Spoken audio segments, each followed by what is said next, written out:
E aí, galerinha, como vocês estão? Tudo certinho? Estamos aqui na sexta-feira à noite no nosso encontro especial para o estudo do Apocalipse, descobrindo o nosso futuro. Que bom que você está aqui mais uma vez, de verdade, te agradeço muito, muito mesmo. Que bom que você também está gostando, está aprendendo, está entendendo? Ah, que bom, fico feliz. Tem algumas coisas que às vezes ainda dão um nó na cabeça, né? Mas devagarinho a gente vai aprendendo, a gente vai desenvolvendo. Chamou todo mundo aí para a gente poder começar o nosso estudo de hoje? Chamou? Então chama aí, grita a galera, ó, vem cá, vamos estudar, vamos estudar. Chamaram aí? Beleza então. Bom, antes de mais nada, eu quero mais uma vez agradecer a todos vocês que têm nos assistido aqui, que têm mandado mensagens, que têm compartilhado os vídeos. Eu quero mandar um alô especial para Fernanda, lá de Santos, esposa do Juninho. Juninho, um amigo meu. A Fernanda, lá em Santos, ela tem acompanhado o nosso estudo bíblico aqui sobre o Apocalipse. Fernanda, muito obrigado mesmo. E eu já sei que você já tem compartilhado esse estudo bíblico aí com a sua família, hein? Que Deus te abençoe imensamente. E você também que tem assistido, tem compartilhado, muito obrigado de coração, tá bom? Fico muito feliz com isso. Isso dá ânimo para a gente continuar esse trabalho. Bom, antes da gente entrar aqui no nosso estudo, hoje nós vamos falar sobre o capítulo 4 do livro do Apocalipse. Esse capítulo é muito importante para a gente poder engrenar nos próximos que vão estar vindo aí. A gente vai falar sobre quem que está no controle desse mundo. Nós vamos falar sobre o trono de Deus. Mas, antes da gente começar, o que a gente faz, galerinha? O que a gente faz? Ah, é claro, a gente ora. Então vamos orar? Fecha seus olhinhos aí, abaixa sua cabeça e vamos falar com quem está no trono, né? Com o Papai do Céu. Senhor Deus, mais uma vez sou grato por todas as bênçãos que o Senhor tem derramado em nossas vidas. E a cada um que está aqui sentado hoje assistindo, a cada um que está procurando aprender um pouco mais aqui do livro Apocalipse, abençoe a vida dessas pessoas imensamente, ó Deus. E que talvez nesse mundo aqui nós não vamos nos encontrar pessoalmente, mas quando o Senhor voltar, pela Tua misericórdia, vamos nos ver. Então, nos ilumine aqui, nos dê entendimento sobre a Tua palavra, em nome de Jesus. Amém. Bom, nós vamos falar hoje sobre o trono de Deus, né? Você viu o título aí? Quem está no controle? Às vezes, se a gente parar para pensar, parece que a Terra está meio abandonada, né? Tanta coisa ruim, é catástrofe ambiental, né? As catástrofes naturais que se falam, é guerra, não tem a Terceira Guerra Mundial, mas a gente já teve a Primeira, a Segunda, e a guerra que tem nesses países aí que nunca acaba, parece que está assim, uma bagunça danada, né? Parece que Deus tirou férias, não é verdade? Mas o que a Bíblia fala pra gente? O que o livro do Apocalipse vai falar pra gente? Bom, vamos nele? Pega a tua Bíblia aí, já pegou? Ah, vocês estão espertos, né? Dessa vez está todo mundo com a Bíblia na mão. Espero que esteja todo mundo com a Bíblia na mão, né? Vamos lá? Apocalipse, no capítulo 4. Eu quero ver com você aí, nós vamos ler o verso 1, tá bom? O verso 1 ele fala o seguinte: Depois destas coisas olhei, e eis que havia uma porta aberta no céu, e a primeira voz que ouvi, que era de como trombeta falar comigo, disse: Suba até aqui, e eu lhe mostrarei o que deve acontecer depois destas coisas. A voz que eu ouvi anteriormente, né? Lembra a voz que João ouviu? Dessa vez estava tendo um convite para o João, e era um convite divino. Nessa hora estava abrindo a porta do céu. E o que nós entendemos aqui como essa porta que ele viu? A porta do santuário celestial. Vocês se lembram que o povo de Israel, eles tinham um santuário que eles construíram? Você se lembra disso? Você possivelmente aí já estudou isso na Bíblia, na sua escolinha, teve a história lá sobre o santuário, né? Então, eles tiveram ali, João, né, teve essa visão e foi convidado para subir. Olha o que fala na sequência aqui, hein? O capítulo 4, o verso 2 e o verso 3. Já tá voltando para trás, né, Beto? Calma aí, gente, calma aí. Cabeça do velhinho aqui tá meio cansado ultimamente. Tá bom? Vamos continuar. Imediatamente me achei em espírito, e eis que havia um trono armado no céu, e alguém estava sentado no trono. E esse que estava sentado era semelhante no aspecto à pedra de jaspe e ao sardônio. E ao redor do trono havia um arco-íris semelhante no aspecto à esmeralda. Vamos devagar aqui, vamos com calma, por partes. Me achei em espírito, quer dizer então que o João ele virou um Gasparzinho e subiu lá para o céu? Não, não foi isso não. Quando ele fala aqui que se achou em espírito, ele estava tendo uma visão, né? Então ele estava ali vamos dizer, dormindo, mas a sua mente estava vendo aquilo ali, ele estava tendo uma visão do céu e Cristo chamou ele para entrar. Ah, mas aqui está falando que o trono que ele viu era semelhante, né? O brilho dele, a pedras preciosas, era um brilho muito forte e tinha um arco-íris. O que será que quer dizer esse trono que estava brilhando igual as pedras lá, pedras brilhantes, e tinha um arco-íris nesse trono? Mas por que isso, Beto? Vamos entender um pouquinho? Bom, a gente está falando aqui que nós entendemos, né? Isso daí, a maioria dos teólogos, grande parte, entende que é o santuário. E no santuário está o trono de Deus. É isso que a Bíblia fala para a gente. Bom, o que fala lá em Isaías? Lembra que a gente falou aqui que a gente ia usar muito o Antigo Testamento, que a gente ia usar o livro de Isaías, Ezequiel, que a gente ia usar também o livro de Jeremias, o livro de Daniel, a gente usa muito o livro do Antigo Testamento para entender o Apocalipse, você se lembra disso? Então, vamos lá em Isaías. Você sabia que Isaías ele teve uma visão dessa também? Abre Isaías 6, pega a tua Bíblia aí, vai lá em Isaías 6, eu já estou achando aqui já. Vocês estão rápidos aí, já acharam. Ó, corrida bíblica aí vocês estão ganhando de mim, mas já acharam. Parabéns, hein? Gostei. Isaías 6, olha os versos 1 e 3, o que fala pra gente. No ano da morte do rei Uzias, eu vi o Senhor assentado sobre um alto e sublime trono, e as abas de suas vestes enchiam o templo. Serafins estavam por cima dele, cada um tinha 6 asas, com 2 cobriam o rosto, com outras 2 cobriam o pé, e com outras 2 voavam. E clamavam uns para os outros, dizendo: Santo, Santo, Santo é o Senhor dos Exércitos, toda a terra está cheia da sua glória. Isaías teve a visão também do trono de Deus, do céu. Só que aqui ele fala de outros seres, né, de serafins.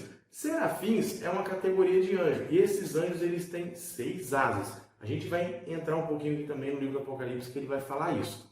Mas vamos entender. Então, o João, ele teve a visão, mas muitos anos antes dele, Isaías teve, e teve outro camarada também que teve a visão do céu, do trono de Deus. Vai lá em Daniel. Isso. Lembra que eu falei que a gente ia usar muito a Bíblia? Então, meu irmãozinho, vai em Daniel. Daniel no capítulo 7. Já estou achando aqui também. Daniel 7, nós vamos ler os versos 9 e o verso 10. Olha o que o Dandan falava aqui, ó. Continuei olhando, até que foram postos uns tronos, e o ancião de dia se assentou. Sua roupa era branca como a neve, e os cabelos da cabeça eram como a lã pura.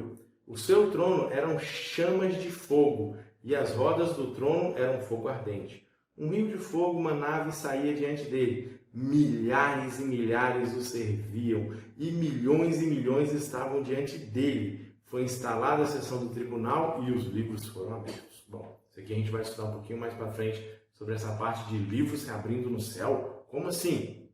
Calma, não fique apressado. A gente vai chegar lá, confie em mim, tá bom? Bom, o que está falando aqui? Nós sabemos que o João teve a visão, que o Isaías teve e que Daniel também teve. Os 3 tiveram a visão do trono e cada um ali expressou da maneira que ele entendeu, que ele viu. O interessante é o seguinte, esses 3 camaradas eles foram privilegiados porque eles viram o trono de Deus. Ó, que bênção, hein? Daniel, só para abrir um parênteses aqui, Daniel é um cara sensacional. Pra você ter ideia, só no livro de Daniel, 3 vezes o anjo fala com ele assim: Daniel, você sabia que lá no céu você é muito amado? Todo mundo te ama, cara? Imagina um negócio desse. Se eu ouvir isso do anjo, bênção. Dandan também fora de série. Bom, mas vamos lá então. Vamos voltar lá para o livro do Apocalipse.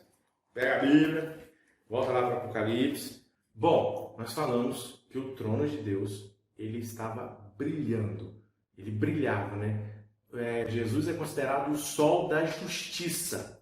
Então, um brilho, justiça. O trono de Deus é justo. Está ali o Senhor que é justo. Mas e agora? E o arco-íris? O que está fazendo ali? Você se lembra de arco-íris na Bíblia? A Bíblia fala alguma coisa de arco-íris? Você não sabe, não? Ah, você sabe? Conta pra mim, então. Do dilúvio, né? E, rapaz, ó, vocês estão muito espertinhos, hein? O que fala lá em Gênesis? Depois você vai lá em Gênesis 9, dos versos 11 ao 17 e lê, para a gente poder ganhar tempo aqui, para a gente não ficar com esse vídeo muito longo, você ficar cansado, começar a querer cochilar. Eu não quero isso não, quero que você preste atenção aqui. Então, lá em Gênesis, no capítulo 9, dos versos 11 ao 17, você vai ver que Deus fez uma promessa, que Ele nunca mais iria destruir a terra através do dilúvio, através das águas. E o que Ele fez? A aliança para poder firmar esse compromisso? O arco-íris. Então, quando você vê o arco-íris no céu, Deus está falando, filhos, lembra aquela promessa que eu fiz lá atrás, lá, quando acabou o dilúvio, lá na época de Noé? Pois é, eu lembro dela e eu vou cumprir, tá bom? Então, o arco-íris, ele nada mais é do que o encontro, né, do raio de sol com a água, o prisma, e ali faz as coisas. Deus é maravilhoso, né? É muito perfeito. Eu, quando era pequeno, eu acreditava que no fim do arco-íris tinha um pote de ouro. Os outros falavam comigo, eu acreditava. O tal do menino é bom demais, né? Na minha época, os meninos de hoje estão um pouquinho mais espertos que a gente. Mas, voltando aqui para o nosso entendimento, o trono de Deus, ele é o brilho, né? E o arco-íris. O brilho eu falei aqui que lembra o sol da justiça. E o arco-íris lembra a misericórdia de Deus. Deus prometeu que Ele não ia mais acabar o mundo, né, com água. Então, o que fala lá no Salmo 97, no verso 2? Que a justiça e a misericórdia são as bases do trono de Deus. Você entendeu isso? Você está vendo como a Bíblia, ela não tem, nada que está na Bíblia está ali à toa. Ela tem algo para ensinar e ela liga outros pontos. Você está entendendo isso, meu pequeno, minha pequena? Olha que legal. Não, é uma história que eu falei com vocês. A Bíblia tem as histórias que vão fazer prender a gente. Tem história de ação. Tem tudo. Então, o arco-íris, lá, o trono de Deus, é o trono da justiça e da misericórdia. Entendeu esse aspecto aí? Vamos seguir? Vamos em frente? A gente agora vai falar um assunto um pouco delicado. Tá bom? Trono de Deus. Você sabia que tem um camarada que ele sempre quis o lugar de Deus? Você sabe disso, não sabe? Que ele quer o trono de Deus, ele quer tomar o lugar de Deus?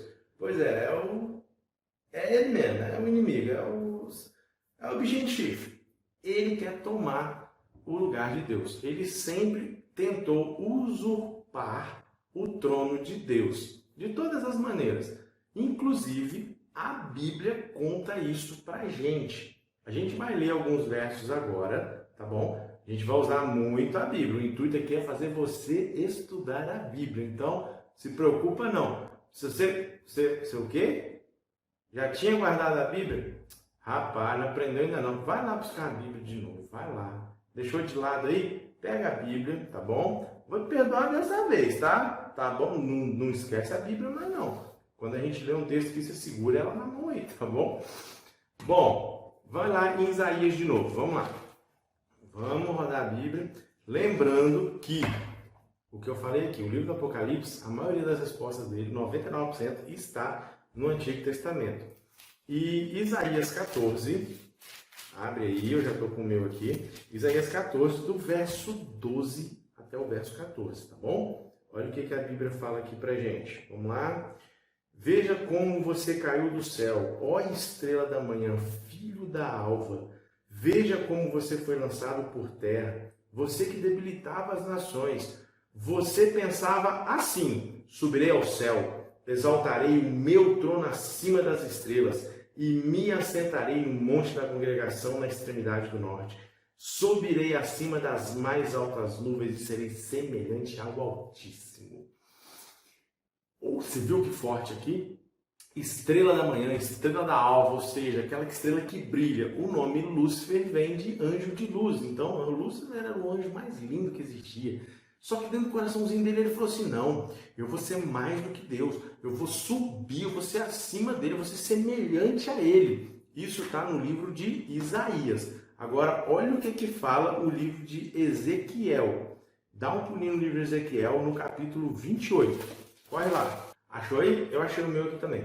A gente vai fazer uma leitura aqui resumida, tá bom? Para a gente ganhar tempo. Vamos lá. Verso 13. Você estava no jardim do Éden, jardim de Deus, e se cobria de todas as pedras preciosas. Aí aqui vem uma sequência de pedras preciosas. Aí depois fala o seguinte aqui, ó.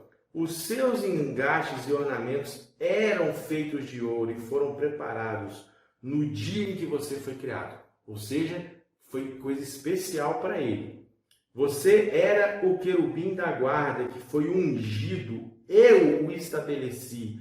Você permanecia no Monte Santo de Deus e andava no meio das pedras brilhantes. Você era perfeito nos teus caminhos desde o dia que foi criado, até que se achou iniquidade de você. O que é iniquidade? Pecado. Até que se achou pecado de você. Isso aqui é um relato de Ezequiel, do próprio Deus falando. Eu te criei com tudo, do bom e do melhor. Eu te fiz especial, mas mesmo assim você quis tomar o meu lugar. Então, tudo que Deus tem, Satanás ele quer tomar. Então, aqui ele fala o seguinte, que até que se achou pecado no seu coração. Pecado é uma coisa triste, né? Depois que o pecado entrou no mundo, bagunçou todo. E foi exatamente por isso que ele tomou o trono. Mas como assim Satanás tomou o trono de Deus? Calma aí, vou te explicar. Vamos lá. Você lembra lá no Éden, o que aconteceu? Deus falou com Eva e com Adão, ó, isso aqui tudo é de vocês. Tudo. Vocês podem fazer o que vocês quiserem, vocês podem comer a fruta que vocês quiserem, os bichos tá aí para vocês brincar. Só que tem uma fruta ali que não é para vocês comer, não. Essa fruta, era o problema na fruta? Não era a fruta que era o problema. O problema era a desobediência, era um teste de obediência. Satanás me entra numa serpente e vai bater um papo com Eva. Primeira coisa, se uma serpente vem conversar comigo, meu filho, eu ia meter o pé, eu ia correr até enquanto as canelas descem. E Eva deu papo para a serpente. Deus falou, não andem sozinhos, andem juntos, fica juntinho, não vai andar sozinho não. A serpente estava lá balangando beijo com a Eva, batendo um papo com ela, e a Eva deu ouvidos para ela, levou o fruto para Adão. Quando Adão e Eva comeram o fruto, o que eles fizeram? Eles passaram, vamos dizer assim, ele assinou uma escritura passando a terra para Satanás. Satanás se tornou o príncipe da terra. É verdade, isso mesmo. Ele foi expulso do céu, né? Quando ele tentou aqui tomar o trono de Deus lá, veio para a terra e conseguiu enganar Adão e Eva. Consequentemente, o pecado entrou, Adão e Eva tiveram que ser expulsos ali do jardim do Éden. Olha o que ele fala lá em João 12:31. Lá vai falar que chegou a hora de ser julgado o príncipe deste mundo, que Satanás era o príncipe deste mundo, ou seja, ele governou o mundo, ele está governando o mundo, só que isso é temporário. Quando Jesus morreu, Jesus já pegou, vamos dizer assim, metade dessa escritura ele pegou de volta. Como que ele pegou de volta, Beto? Nós.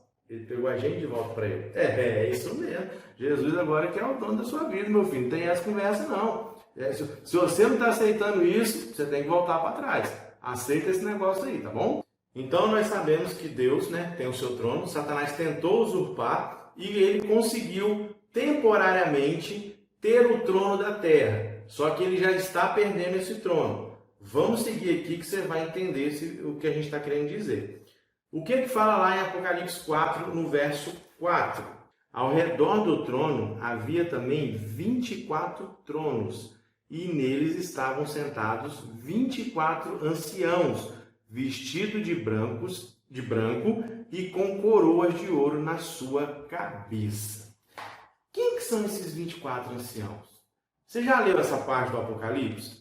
Você já viu o que fala desses 24 anciãos? Você nunca teve curiosidade de saber quem era? Ou você nunca ouviu quem são esses 24 anciãos, meu filho? Nunca ouvi falando desses camaradas. Bom, o Apocalipse fala 12 vezes. 12 vezes ele vai falar sobre eles. E aqui eles estão sentados em tronos, estão vestidos de branco e têm coroa na sua cabeça. A gente já leu alguma coisa assim. Você se lembra? Nós acreditamos que esses 24 anciãos são pessoas que já viveram aqui na Terra. Isso mesmo. São pessoas que já viveram aqui. Por quê? Vamos começar o seguinte. Deixa eu só pegar a outra Bíblia aqui para a gente poder entender.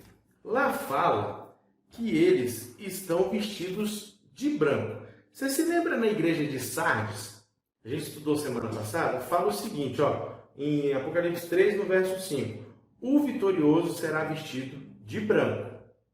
Tá, eles estão vestidos de branco. Fala lá que eles estão sentados num trono. Olha o que fala no verso 21. O vitorioso, de Apocalipse 3, tá? O vitorioso se sentará comigo em meu trono, assim como eu fui vitorioso e sentei no trono do meu Pai. Eles estão vestidos de brancos, estão sentados num trono.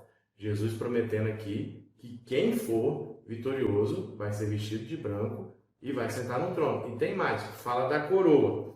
E no mesmo Apocalipse 3 fala o seguinte no verso 10. Apegue-se ao que você tem. No verso 11. Apegue-se ao que você tem, para que ninguém tome a sua coroa. Então, esses 24 anciãos, nós acreditamos que eles sejam pessoas que viveram aqui nessa terra, foram ressuscitados e foram para o céu. Mas quem eles são? Não tem como a gente saber quem são. A Bíblia cita 3 camaradas que foram para o céu. Cita Enoque, que foi para o céu, foi arrebatado. Não sei o que Enoque fez, a gente não sabe, mas a Bíblia fala que ele andou com Deus, meu filho. Então, ele foi para o céu. Nós sabemos também de Elias, que foi arrebatado, e Moisés, que morreu e depois ressuscitou e foi para o céu. Teve até uma batalha entre Satanás e Jesus sobre o corpo de Moisés. O livro de Judas fala isso para a gente. Bom, mas por que a gente acha, então, além disso daqui, que são esses 24 anciãos? Vai no livro de Mateus. Isso mesmo, livro de Mateus. Nós vamos ler no capítulo 27. Nós vamos ler aqui os versos 50 ao verso 53. Então Jesus chamou em alta voz novamente e se entregou. Perdão. Então Jesus clamou em alta voz novamente e entregou seu espírito. Naquele momento, a cortina do santuário do templo se rasgou em 2 partes, de cima até embaixo. A terra estremeceu, rochas se partiram e sepulturas se abriram. Muitos do povo santo que haviam morrido ressuscitaram.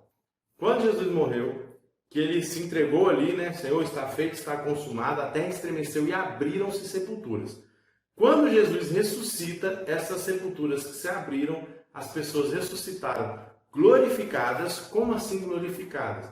Elas ressuscitaram talvez morreram lá com defeitos físicos, elas ressuscitaram perfeitas e visitaram muita gente. E depois Jesus subiu ao céu e essas pessoas foram com ele também. Ah, mas onde é que está escrito isso? Está lá em Efésios 4, no verso 8. Eu vou ler para você aqui, a Nova Versão Internacional. Fala o seguinte: por isso é que foi dito, quando ele subiu em triunfo às alturas, levou cativo muitos prisioneiros e deu dons aos homens. Efésios 4, no verso 8. Está na Nova Versão Internacional.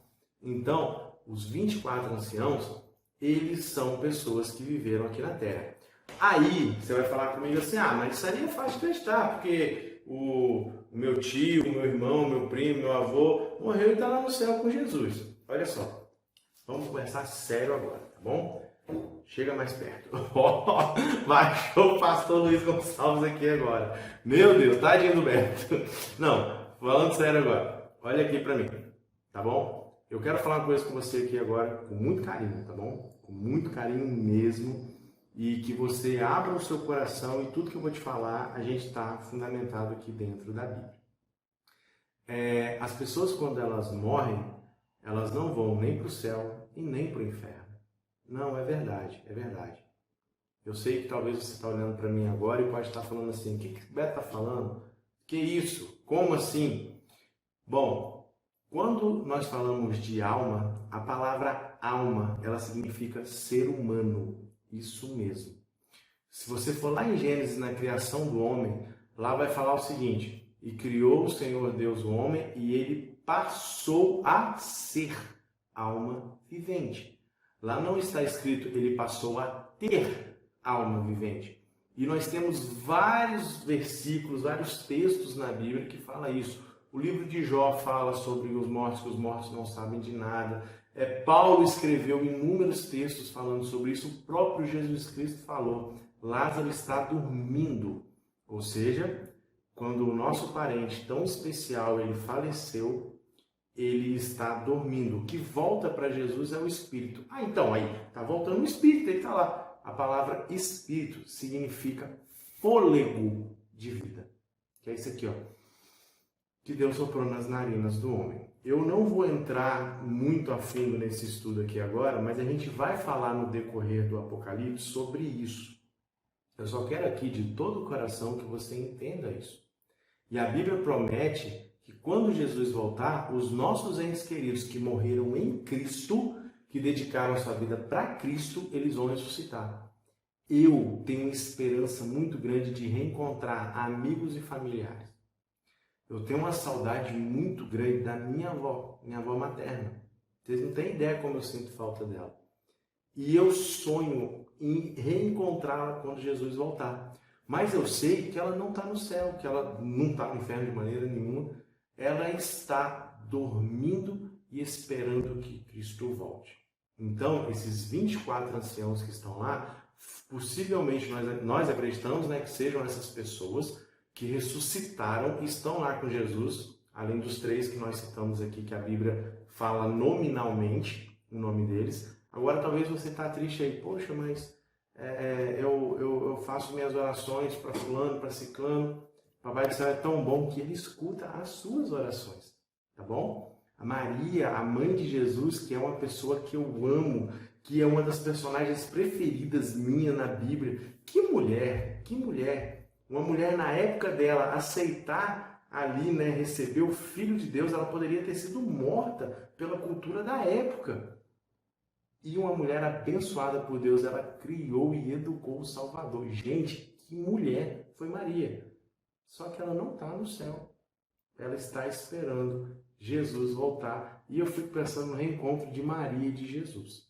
Tá bom? A gente vai estudar isso mais para frente. A gente vai entender isso melhor e tudo isso está dentro da Bíblia, tá? Vamos dar sequência ao nosso estudo aqui? Beleza? Entendeu? Tá? Você conseguiu compreender o que eu quis passar para você aqui? Eu fico muito feliz que você esteja aprendendo essas verdades bíblicas, tá bom? E como eu disse aqui, a gente vai estudar isso mais a fundo. Vamos dar sequência aqui no nosso estudo, tá joia? O verso 5, ele vai falar o seguinte para a gente. Do trono saíam relâmpagos, vozes e trovões, e diante do trono estavam acesas 7 tochas de fogo, que são os 7 Espíritos de Deus. Aí você vai falar comigo, Beto, você acabou de falar que não tem, a Bíblia está falando que tem Espírito. Vamos com calma, tá bom? Vamos com calma. Meu amiguinho, minha amiguinha, o número 7 na Bíblia significa perfeição. E aqui fala o seguinte, que do trono, né, saem trovões e tal, aquela coisa toda, e diante do trono estavam acesas 7 tochas. Aqui está falando do Espírito Santo, da perfeição do Espírito Santo. Então nós temos no trono de Deus ali serafins, como Isaías falou, voando de um lado para o outro. Nós temos aqui o Espírito Santo no trono de Deus, porque o fogo representa o Espírito Santo na Bíblia. Ah, mas 7 Espíritos, está falando da perfeição dele. Se você pegar nos originais gregos, você vai entender isso, tá bom? Então vamos dar sequência aqui agora no restante dos nossos versículos aqui. A gente vai ler o verso 6 agora. Ele fala o seguinte: diante do trono havia algo como um mar de vidro, semelhante ao cristal. No meio do trono e à volta do trono havia também 4 seres viventes, cheios de olhos por diante e de trás. O primeiro ser vivente era semelhante a um leão, o segundo era semelhante a um novilho, e o terceiro tinha um rosto semelhante ao de ser humano. E o quarto ser vivente era semelhante a uma águia quando voava. E os 4 seres viventes, tendo cada um deles, respectivamente, 6 asas, estavam cheios de olhos ao redor e por dentro. Vamos dar uma parada aqui rapidinho. Você viu aqui 4 seres viventes, 4 seres, né, ali com dentro do santuário, perto do trono de Deus, e um tinha cara de leão, o outro tinha cara de boi, e um tinha cara de águia e cara de homem. Isso está parecendo um desenho animado. O que é isso, Beto? Calma aí, me explica isso. Calma que a gente vai explicar. Bom, os evangelhos, eles retratam Jesus em 4 aspectos. Exatamente. O livro de Mateus, por exemplo, revela Jesus como o rei, como o soberano. E aí faz a alusão dele ao leão de Judá. Leão é considerado o rei do reino animal, né? Faz essa alusão. E já a história de Marcos foca em Jesus como servo. O próprio Jesus fala, o Filho do Homem veio aqui para servir e não para ser servido. O livro de Lucas já coloca Jesus como o homem, o Filho do Homem. E João coloca como Deus, soberano, águia. A águia é considerado um animal soberano. Então, esses 4 animais, eles colocam ali, respectivamente, as semelhanças com Jesus Cristo. Agora, o que mais tem a ver? O que mais tem a ver com isso? Lembra das 12 tribos? Lembra? Isso aí, os 12 filhos de Israel, aí viraram 12 tribos. Pois é, essas 4 tribos que eu vou falar para você aqui agora, a tribo de Judá, de Efraim, de Ruben e de Dan, elas eram as tribos líderes. Cada uma delas tinha mais 3 tribos que elas dominavam. Judá, qual era o símbolo de Judá? Era um leão, daí leão de Judá, entendeu? Já a tribo de Efraim, o símbolo dela era um boi. E a tribo de Ruben, o símbolo era um homem, e a de Dan era a águia. Como você sabe disso, Beto? Está na Bíblia? Isso aqui não está na Bíblia. Isso está em livros que contam a história do povo de Israel. Livros judaicos que contam a história, né, do povo de Israel durante ali toda a peregrinação deles. Então, você vê que a Bíblia, ela é perfeita. Eu já falei isso aqui com vocês. Ela pega todos os aspectos e todos os aspectos se ligam. Jesus Cristo é representado nos 4 evangelhos e ali, no trono dele, tem esses 4 seres viventes que remetem, né, às características dele, representadas pelos evangelhos. Agora vamos continuar aqui. Eu parei a ler, né, na metade do verso 8. Acompanhe comigo agora o que fala a sequência. Não tinham descanso, nem de dia e nem de noite, proclamando: Santo, Santo, Santo, é o Senhor Deus, o Todo-Poderoso, aquele que era, aquele que é e aquele que há de vir. Bom, resumindo tudo que nós falamos aqui, o que está acontecendo na visão de João é uma cena de liturgia. O que é liturgia, Beto? O que é esse negócio? É uma cena de adoração. Exatamente, lá no céu, adoração a Deus. Imagina, lá no céu. Até eu lembrei da música aqui agora, mas não vou cantar não, senão você vai desligar o vídeo e não vai ouvir. Depois você procura aí lá no céu dos adoradores. Se eu cantar vai dar ruim. Vamos aqui que é melhor eu falar. Acredita em mim? Não, estou falando, confia em mim. Que? Eu cantar? Um pedacinho da música? Não. Você não me viu cantando ainda. Quem já me viu cantando foi muito amigo e continua a amizade, mas a gente não pode arriscar 2 vezes não. Vamos seguir aqui. Então a gente está tendo uma cena de adoração a Deus, de reconhecimento de Deus, mas reconhecimento do quê? Adoração por quê? Lê comigo aqui agora os versos 9 e 11 e a gente vai entender tudo isso que eu falei para você aqui. Sempre que esses seres viventes davam glória, honra e ações de graças ao que está sentado no trono, ao que vive para todo sempre, os 24 anciãos se prostravam diante daquele que está sentado no trono. Adoravam o que vive para todo sempre e depositavam as suas coroas diante do trono, proclamando: Tu és digno, Senhor, e Deus nosso, de receber a glória, a honra e o poder, porque criaste todas as coisas, e por tua vontade elas vieram a existir e foram criadas. Resumindo, isso daqui é um convite ao trono de Deus, a adoração a Deus, porque Ele é o Criador. Tudo que nós vemos, tudo, criação de Deus. E por isso Ele merece toda a honra, toda a glória e todo o louvor. A gente vai estudar isso um pouco mais lá em Apocalipse 14. A gente vai entender essa parte novamente de adoração a Deus, porque Ele é o nosso Criador. Então, lembra a pergunta que eu fiz lá no começo? Quem é que está no controle? Quem é que está controlando tudo? Deus criou o mundo. E mesmo Adão e Eva passando ali uma assinatura para Satanás, e Satanás achando que ele está abafando aqui no mundo, Deus tem o controle de tudo.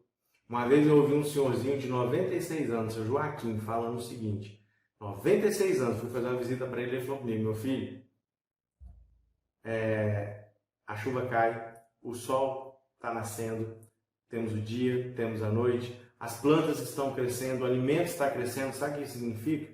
Que Deus ainda está no controle. Que Deus ainda, Ele tem tudo em suas mãos. E Cristo, Ele é o Criador. E lembra que eu falei, Satanás tentou usurpar o trono dele, tentou também, e tenta até hoje usurpar o título de Criador de Deus. Mas como assim? Nos anos de 1800, se eu não me engano, 1853, não estou me lembrando agora, surgiu um livro. Qual livro? A Evolução das Espécies, né, de Darwin. Ali ensina que nós estamos evoluindo, que nós não fomos criados, que nós viemos de uma ameba e dessa ameba a gente virou um girino, do girino virou um não sei o quê, virou. A evolução. Satanás mexeu em tudo. Você está entendendo que ele bagunçou, que ele revirou de cabeça para baixo tudo que era voltado para Deus. Ele arrumou um jeito de mexer, ele arrumou um jeito de revirar. Tudo que acontece de ruim no mundo aqui tem o dedo dele. Ele quer destruir a mim e a você também. Aí você vai falar assim, mas Deus não pode intervir? E ele intervém sim. Talvez eu estou falando para você hoje que está com a vida toda bagunçada. Talvez você que está me assistindo aqui hoje acordou e pensou assim, eu não quero mais viver. Eu não quero mais, para mim chega. Eu quero tirar a minha vida. E por acaso você colocou nesse canal aqui no YouTube. Aí você vai falar para mim agora que Deus não está no controle? Você está ouvindo isso daqui? Que Ele te ama? Que mesmo com tudo escuro, Ele está olhando para você e está falando assim, filho, eu cuido de você. Filho, eu estou no controle desse mundo. Alguns anos em Goiás, um casal chegou ao divórcio e o homem não aceitava esse divórcio. E um dia ele pegou os seus filhos, foi visitar, pegou seus filhos para passear, todos pequenos, todas crianças. E ele atravessa a contramão, joga o carro na contramão e joga o carro dele embaixo de uma carreta. E ali morre ele e seus filhos. E ele deixou uma carta depois para a esposa, que se eles não iam ficar juntos, ela também não poderia ser feliz. Nunca mais ela ia ser feliz. O que leva um pai a fazer isso? Nós não estamos no papel de julgar ninguém, longe de nós. Mas, com certeza, essa pessoa estava longe de Cristo. Ele não estava mais confiando que Deus podia sustentar, que Deus ia restaurar a vida dele. Então, mesmo que a tua vida esteja difícil hoje, você, meu jovenzinho, minha jovenzinha aí, que está me assistindo, talvez você está cheio de problema também, mas Deus, Ele quer restaurar a sua vida. Acredita nisso, tá bom? Confia nisso. Creia que Ele é que está tomando conta da sua vida. E coloca a sua vida nas mãos dele, tá bom? Você confia nisso? Você crê nisso? E você aí, que eu estava falando agora há pouco aí, talvez estava querendo acabar com a sua vida. Acabar por quê? Tá difícil? Eu sei. Tá complicado, né? Desemprego. Tá desempregado? Olha, tem umas histórias para contar para você aqui. Só que eu não vou poder contar hoje não, sobre o desemprego. Isso aí. Você quer ouvir? Então, assista os próximos estudos. Eu e você, a gente está combinando aqui, por favor. Eu conto com você aqui assistindo os próximos estudos. E mais uma vez eu falo, se você hoje acordou com esse pensamento de tirar a sua vida, você está aqui hoje assistindo a gente, se você acordou hoje pensando que você não vale nada, deixa eu te contar uma coisa. Olha aqui, Jesus está falando para você que Ele te ama e você é a coisa mais importante que Ele tem. Vamos orar? Você me permite orar por você? Então vamos fechar os nossos olhos? Senhor Deus, graças te damos mais uma vez porque aprendemos um pouquinho mais hoje. Aprendemos que lá no céu, os seres que habitam contigo, eles clamam em adoração ao Senhor, porque o Senhor nos criou, porque o Senhor que nos mantém. E nós aprendemos hoje que mesmo no meio do caos, de tanto sofrimento, de tanta dor, o Senhor está no comando. Às vezes nós não entendemos certas coisas. Às vezes nós não sabemos o porquê de algumas coisas. Às vezes o sofrimento vem, mas nós vamos ter essas respostas quando o Senhor voltar. Isso é bíblico. Então nós pedimos forças, porque por nós mesmos nós não vamos conseguir. A gente vai ter dúvida, a gente vai questionar, mas pela Tua misericórdia a gente vai confiar no Senhor. E Pai, tá vendo essas pessoas aqui do outro lado da tela, que estão sentadas aí ou até deitadas assistindo aqui? Pois é, eu quero pedir mais uma vez a bênção sobre eles. E tem essa pessoa aí, esse rapaz, essa moça que está sentado aí, esse rapaz aí, ó, Esse de camisa branca, o senhor está vendo ele ali? É, ele mesmo. Talvez a vida dele hoje está um pouco complicada, ele não queria nem mais viver. Pois é, mas ele está aqui, assistindo. E nesse momento ele está entregando a vida dele nas tuas mãos. Oh meu Pai, eu te agradeço tanto por isso. Te agradeço pela vida dele e de todos que estão aqui assistindo. Que o Senhor possa entrar no coração de cada um aqui e fazer morada, e fazer a transformação. E que nós possamos continuar esse estudo aqui, mesmo em meio às provações e às dificuldades. E olha que tem, o Senhor sabe disso. Mas nós o louvamos, em nome de Jesus. Amém. Meus queridos, fica com o Papai do Céu. Um ótimo fim de semana para você, uma ótima semana. Eu espero você aqui semana que vem, tá bom? Um abraço, fique com Deus. Ele te ama.